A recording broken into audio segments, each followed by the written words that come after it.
તો પુરુષે પાછું મોઢા ધોવાય એવું નથી કહેતો કે એણે ગુંગા હોટું જવું ત્યાં. હા, આપણે તે જઈ આવવાનું, ફેશિયલ કરાવ્યાનું. આપણે ક્યારે ગયા નથી, મને કહે છે સાહેબ કહેતો ના, પણ હું નથી જાતો કરે. એણે એ શરૂ કર્યું, તમારો પ્રોગ્રામ બની ગયા. નહીં, ખરેખર સાહેબ, એક બેન બ્યુટી પાર્લરમાં ગયા ને, ફેશિયલ કે હું ફેશિયલ જ કહે ને, ફેશિયલ કરાવ્યું, પણ સરસ કર્યું એમ. એવા બેનને ધોળા ફૂલ મોઢું કરી દીધું. એટલે બેને ફાટી દઈને 500 રૂપિયા આપ્યા. બહુ સરસ.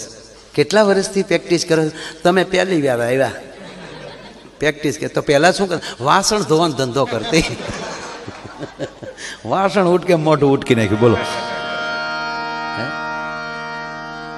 આપણા વાવાઝોડું હતું ને તે બધું ફરવા નીકળ્યું, આટા મારવા. તે બધા થાંભલા ને બધું હલબલી ગયું હતું. આ બાજુ ઉનાવ સાઈડ ને આપણે બહુ હતું.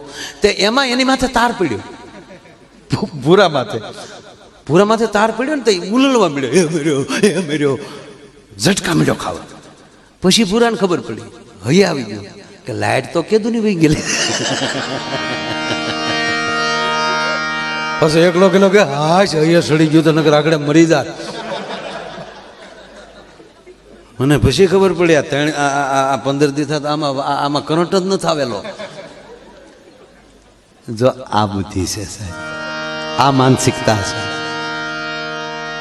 એ જ તારમાં કરંટ હોય અને અંદર બેસી ગયું કે આમાં કરંટ છે જ, એટલે માણસ મરી જવાનો છે. પણ અમુકને જોઈ છે કે સાહેબ ભલે હોય પાવર, પણ મને કીધું ને પકડી લેતા, હું પકડી લઉં સાહેબ, સામે ડૈયો ઉડી જાય. અને ત્રીજી વાત કહું સાહેબ, આખા ગુજરાતનું વાયરિંગ જુઓ ને તો કેટલું છે, પણ એ હાંધ તો હોય ખાલી એટલો ટુકડો જુઓ.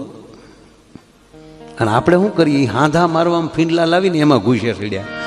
એમ અમુક કામ સાલું તો સાહેબ એક નાના ટુકડાથી જ થતું હોય છે, પણ ગોતવામાં મરી જતા હોય છે. એટલે કીધું જે આપણને આપી હોય દવા, એમ સીંજવું હોય એમ ખવાય. કે આ ટેકડી એટલા વાગે લઈ લેજો, આ સવારમાં બપોરે જમીન લેજો, આ સાંજે જમીન લેજો, અને આ છે સવારમાં જાગો તો લેજો. એક જણાને ઓપરેશન થિયેટરમાં લીધો દર્દીને. તમે કીધું ને અમુક અહીંયા દુબળાય, કોકને ઇન્જેક્શન ભરે તો એ થ્રુ છે. તો એ ઓપરેશન થિયેટરમાં લીધું. હા સાહેબ, આ મને શું ગામ લાગ્યા? નહીં કે બસ બેટા આગળ તારો ગોબો ઉપાડવાનો છે. એટલે ટૂંકમાં એણે ડૉક્ટરને કીધું, ડૉક્ટર સાહેબ આમ જો જિંદગીમાં કોઈ દી માંદો નથી પડ્યો, અને મારું જિંદગીમાં પહેલી વાર ઓપરેશન થાય, પહેલી વાર. ત્યાં ડૉક્ટર કે ચિંતા કરીમાં હું પહેલી જ વાર ઓપરેશન કરું. એટલે અમુક છે ને સાહેબ, દર્દીની સાથે હોય ને એ અમુક ડૉક્ટરને કરતા ડાયા હોય. આ કોરોનામાં મેં જોયું છે 50% એની હારે રહેવાળે માન નાખ્યા. ડૉક્ટર આમ જાય તેને હાચે ઓક્સિજન વધારે. હું તારું બાપ ઘીની નાયલું છે એને એમ કે હા આપણે હાચે ખોલ નાખીએ ને તેને હાચે બોલો કેટલુંક લે ડોહો. આ ખૂબ ઉપાડ લીધા. હા,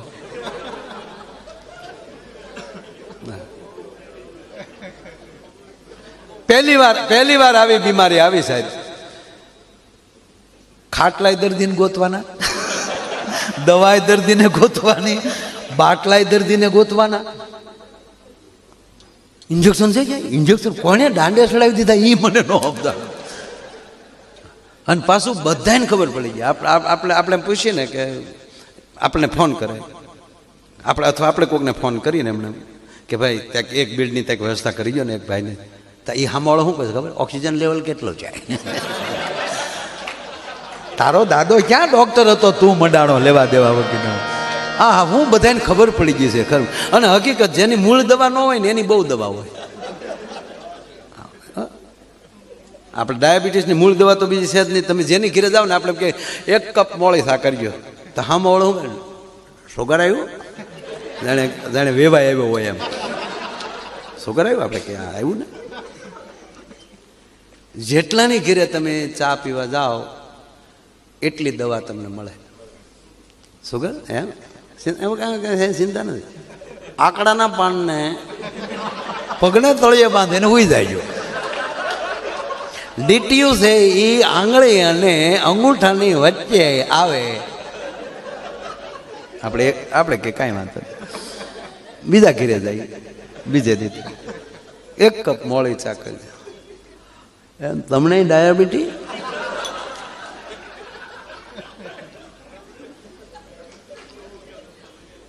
એમ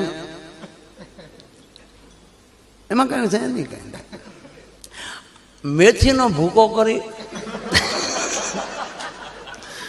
તમે 15 જગ્યાએ ચા પીવા જાવ ને તો દુનિયાનું બાજરોય બાકી ન રહે. અને પલાળી બાજરાને એને પછી મેથી ભેગો રાખી એટલે પણ તું રહેવા દે ને ભાઈ. આંધળી જેવું થાય. આંધળી થઈ હોય ને એને આવી દબાવ. હા હું ટેરા જેવું છું તો આપણે કે આંધળી થાય. એમ આંધળી લીમડાના પાંદડા વાટીને સોપડો એટલે આપણે લીમડાના સોપડીએ. બીજા ઘેરે જાય ત્યાં કે હું આ ટેરા જેવું હું છું. આપણે કે આંધળી હું સોપડ્યું લીમડાનું પાન. કોણે કીધું હતું? વાઘમસિંહ સાહેબે. એને શું ખબર હોય? લીમડો ન હોય, લીમડો ન હોય.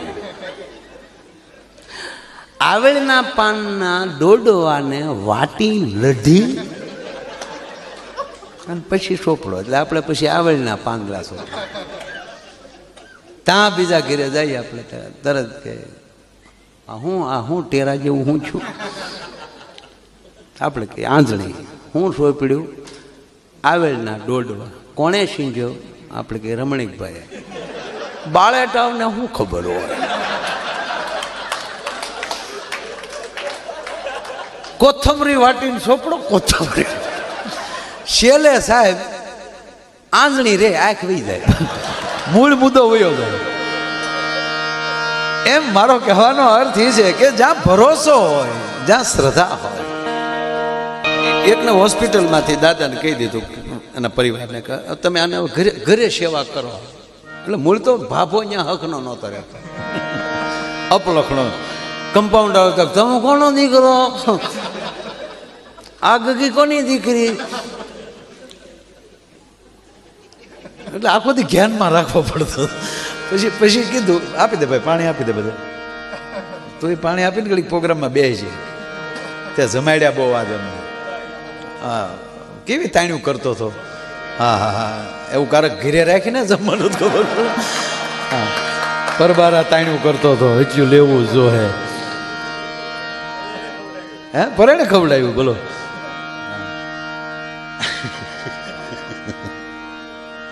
ફૂલવાળી દીધો એને. એ પતિ પત્ની આમ હવે તો જે આમ યુવાન બધા હોય ને એ એકલા બેઠા બેઠા વાતો કરતા ને તમે સાંભળજો. તમને એમ થાય કે ઓહો હો બસ આખી દુનિયા આમાં બેમાં છે, બાકી પૂરું થઈ ગયું.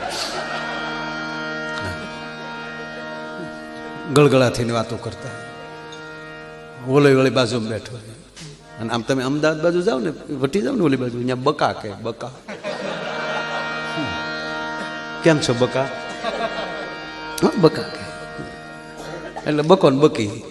જોકે ભાગવતના પાત્રો છે બકાસુર અને પૂતનાનું નામ મૂળ નામ બકી સાહેબ. બે બેનભાઈ છે બકો બકી. એ હવે આવ્યા 5000 વર્ષ પછી હવે પ્રગટ્યા બકો ને બકી. એક જ ઘરમાં આવ્યા. કે બકા કે હા તને ખબર નથી હું કેટલો તને પ્રેમ કરું. તેની પત્ની કીધું કે ગાંડા હું તને જેમ તેમ પ્રેમ નથી કરતી, તારી હાટું આખી દુનિયા આખા જગતમાં લડી લઉં. એમ કે હા તક તો તું મારી હારે હું કામ બાદ છો? તક તું તો મારું જગત છો. હા હા હા ત્યારે એમ થાય કે આનું શું છું. એક દી ભૂરો મને કે કોઈ દી રીહાવાનું બન્યો, કોઈ દી રીહાવાનું જ નહીં. કાલે મારો જુનાગઢ પ્રોગ્રામ હતો ને તો કાલે હું જુનાગઢ હું કહેતો હતો એટલે આનંદ કરતો હતો. મેં કીધું આપણે અમારી બાજુ મેં કીધું કદાચ પતિ પત્નીનો ઝઘડો થાય તો પતિ એની પત્નીને આમ ડરાવા હાટું એમ કહે કે હવે જો કાંઈ ગાંડી મારી સામું બોલીને તો હું જુનાગઢ ભેગો થઈ જાય. આવી બીક દેખાડે. આ જુનાગઢ વાળા શું કહેતા છે?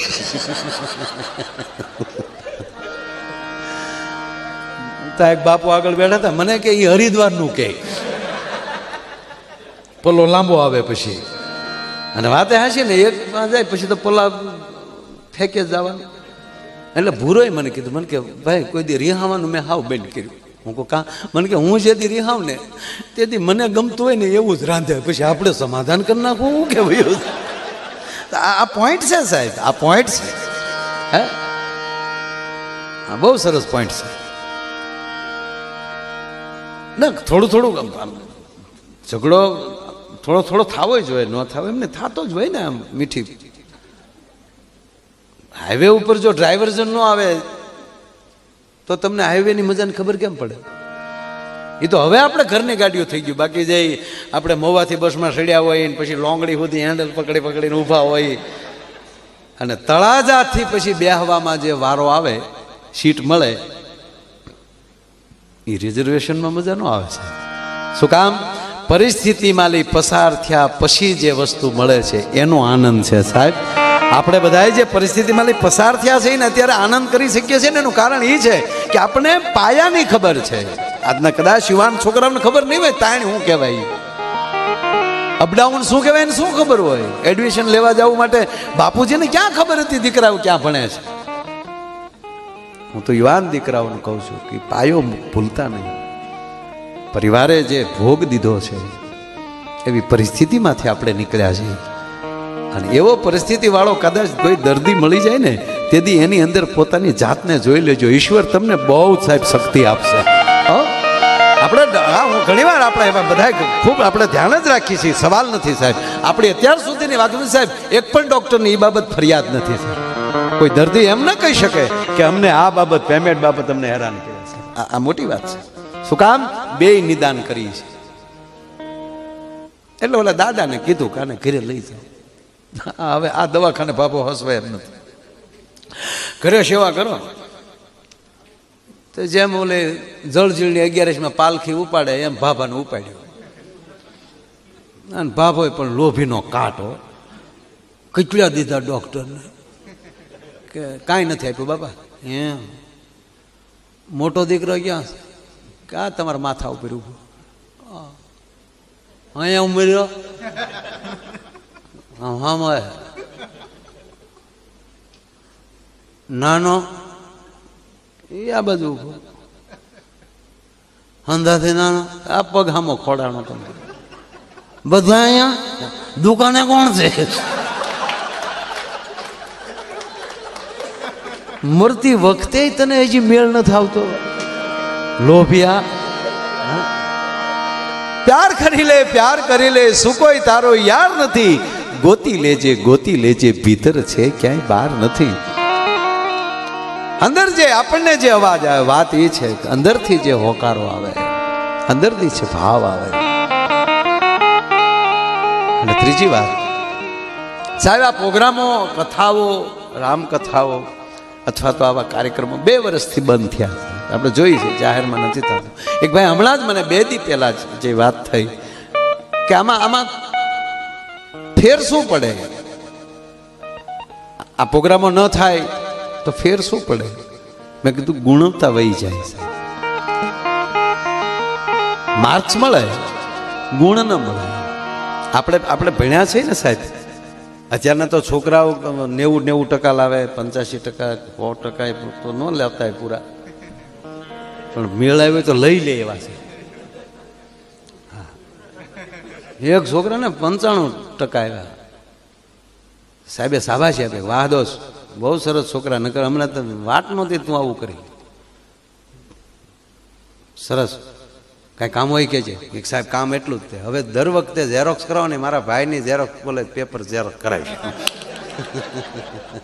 પછી ખબર પડી મારી દીકરી ડાયરેક્ટ પોપડો ઉપાડી લીધો. ખરેખર પણ અત્યારે જે છોકરાઓને આવતા આપણે સન્માન કરીએ છીએ ને, વખાણ કરીએ છીએ. અને આપણે ભણતા હતા સાહેબ બેભાન થઈ જતા. આ 35% લાવ્યો ક્યાંથી? અને 20 નો આવે એમ સાહેબને બેભાન થઈ જાય. ટકાવારી ઓછી હતી સાહેબ, ગુણવત્તા વધારે હતી. કારણ કે હારવાર ગુણ જોતા ગયા ને. અને જીવનમાં રૂપ જરૂરી છે સાહેબ. રૂપથી લક્ષ્મીનો વાત છે. સ્વચ્છ રહેવું જ જોવે, બ્યુટી પાર્લરમાં જવું જ જોવે. હકીકત કહું, મજાક નથી કરતો સાહેબ, સત્ય કહું. આ આખું વિષ્ણુ પુરાણમાં આનો ઉલ્લેખ છે કે જેવી રીતે આ દેશની સ્ત્રી જેટલા પોતાને શિંગાર સજે એટલા લક્ષ્મીજીનો વાસ થાય, લક્ષ્મીજી રાજી થાય. તો પુરુષે પાછું મોઢા ધોવાય એવું નથી કહેતો કે એણે ગુંગા હોટું જવું ત્યાં. હા આપણે તે જઈ આવવાનું ફેશિયલ વેશિયલ કરાવ્યાનું. આપણે ક્યારે ગયા નથી. મને કહે છે સાહેબ કીધું ના, પણ હું નથી જાતો કરે. એણે એ શરૂ કર્યું, તમારા પ્રોગ્રામ બની ગયા. નહીં ખરેખર સાહેબ, એક બેન બ્યુટી પાર્લરમાં ગયા ને, ફેશિયલ કે હું ફેશિયલ જ કહે ને, ફેશિયલ વેશિયલ કરાવ્યું, પણ સરસ કર્યું એમ. એવા બેનને ધોળા ફૂલ મોઢું કરી દીધું. એટલે બેને ફટ દઈને 500 રૂપિયા આપ્યા. બહુ સરસ. કેટલા વર્ષથી પ્રેક્ટિસ કરો? તમે પહેલી વાર આવ્યા પ્રેક્ટિસ કે તો પહેલાં શું કર? વાસણ ધોવાનો ધંધો કરતી. વાસણ ઉટકે મોઢું ઉટકી નાખ્યું. બોલો. હે